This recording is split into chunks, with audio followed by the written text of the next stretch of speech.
এই যে মেঘ দেখা যাচ্ছে, আমরা মেঘের উপর দিয়ে হাঁটতেছি। মেঘ যদি এটা হয় তো উপরে যেটা দেখা যায় এটা কি?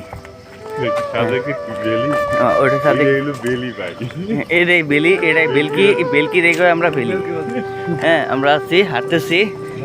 হ্যাঁ, আমরা সূর্যোদয় দেখবো।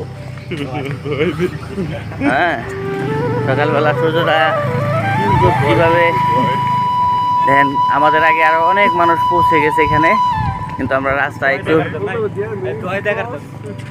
খালি শুধু দয় দেখার জন্য এসেছে। এদিক দিয়ে আমরা এখন যাচ্ছি হেলিপ্যাডে, তারপরে আপনাদেরকে সূর্যোদয় দেখাবো ইনশাল্লাহ। ভালো থাকবেন।